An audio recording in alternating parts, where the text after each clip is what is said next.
Hello everyone, welcome to shades of my garden. तो मैं मानवी स्वागत करती हूँ आप सभी का मेरे चैनल पे @शेड्स ऑफ माय गार्डन। तो आज मैं अपने कुछ पौधों को लेकर बैठी हूँ और चलिए आज इनकी रिपोर्टिंग कर देते हैं। पौधे खरीदे हुए 2 हफ्ते हो चुके हैं।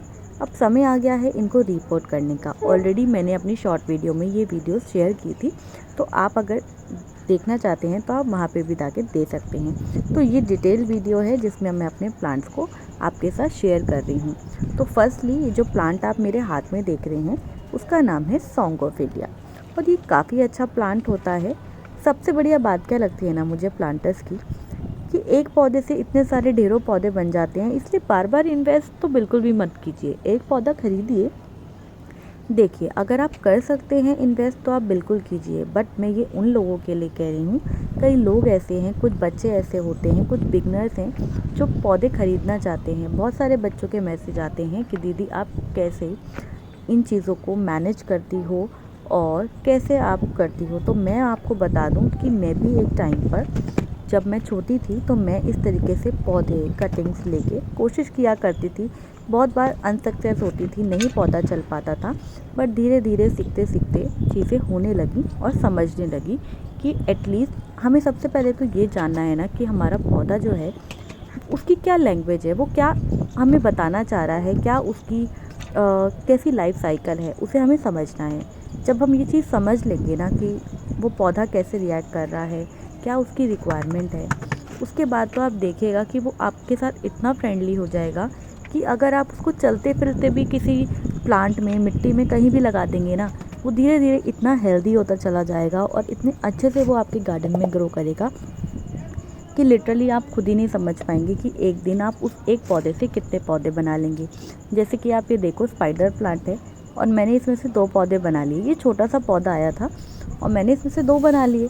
जनरली जब भी नर्सरी जाइए ना, तो कोशिश कीजिए ऐसे पौधा चुनिए। कई बार क्या होता है कि कुछ नर्सरीज में कई पौधे महंगे होते हैं, कईयों में सस्ते होते हैं।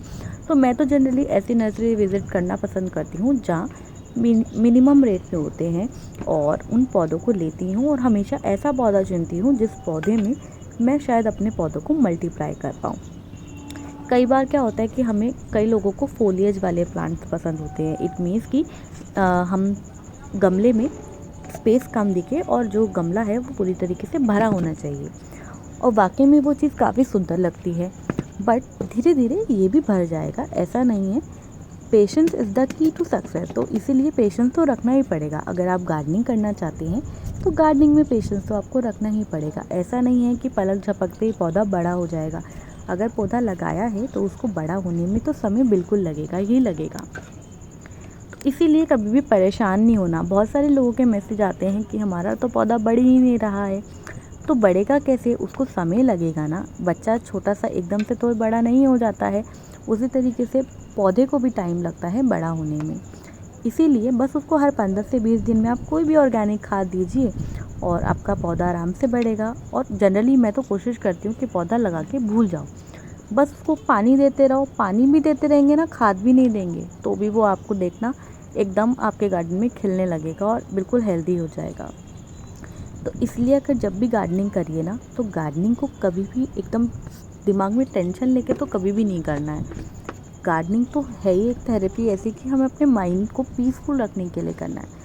मार्केट में इतनी चीज़ें आ गई हैं, इतने तरह तरह की चीज़ें आ गई हैं कि हम देखकर परेशान होने लगते हैं। तरह तरह के फर्टिलाइज़र आने लगे हैं तो हमें लगता है कि हम ये वाला फर्टिलाइज़र भी डाल लें। आज अगर हमने कोई एक नया फर्टिलाइज़र देख लिया तो हमें लगता है कि यार आज हम ये वाला फर्टिलाइज़र डाल देते हैं, शायद हमारे पौधे में फूल आ जाए।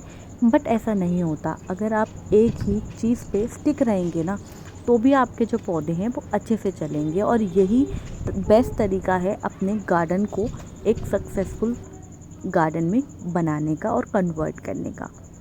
तो इसीलिए तरह तरह के फर्टिलाइज़र्स के पीछे मत भागिए।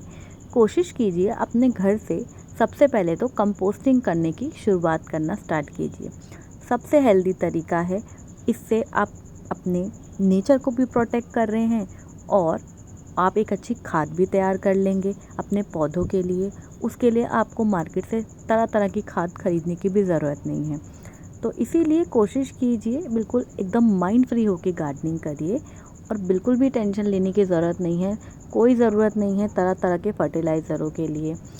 कई पौधे तो मेरे ऐसे हैं जिनमें मैं शायद खाद डालना भूल भी जाती हूँ और शायद 6 महीने साल भर हो जाता है मैं नई खाद नहीं भी डालती, तो भी वो बेचारे पौधे जो मेरे हैं वो अच्छे से फ्लावरिंग करते रहते हैं। तो बातें करते करते देखिए काफ़ी सारे प्लांट्स रिपोर्ट हो चुके हैं, जिनमें से एक हिबिस्कस मैंने रिपोर्ट कर दिया है और एक मेरा मोतिया का प्लांट था वो भी रिपोर्ट कर दिया है। अब ये जो प्लांट आप देख रहे हैं मेरे हाथ में, ये क्रॉटन का प्लांट है और ये भी काफ़ी हेल्दी प्लांट है। तो इसमें से भी मैंने 2 डिवीज़न कर लिए हैं। हालांकि मेरा एक पौधा मुरझा गया है बट अभी भी वो ज़िंदा है, तो कोशिश है कि शायद उसमें नए पत्ते आ जाएंगे। तो मैंने हिम्मत नहीं हारी है, पेशेंस रखेंगे, शायद हमारा प्लांट सर्वाइव कर जाए। तो इसी तरीके से बस गार्डनिंग को करते रहना है और सीखते रहना है। यही तरीका है अच्छे से खुशी दिल होकर अच्छे से गार्डनिंग करने का। तो ये देखिए मैं अपनी गार्डनिंग को काफ़ी इंजॉय करती हूँ और आप लोगों के साथ शेयर कर रही हूँ अपनी जर्नी। गार्डनिंग ना सच में एक सबसे बेस्ट थेरेपी है।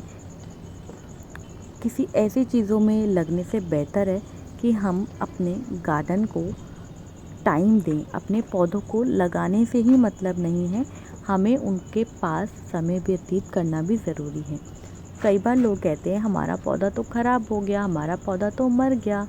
क्यों? क्योंकि आपने उसके साथ समय नहीं बिताया, उसको वक्त नहीं दिया।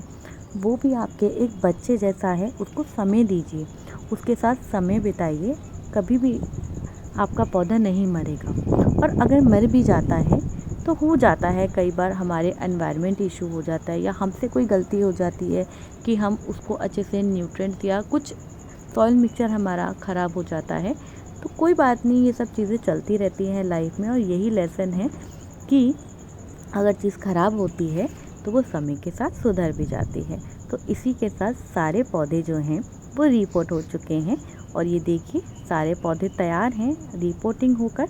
अब मैं इनको इनके प्लेसेस पे रख दूँगी सो दैट आने वाले टाइम में मेरे गार्डन में ये पौधे खिलखिलाते रहेंगे।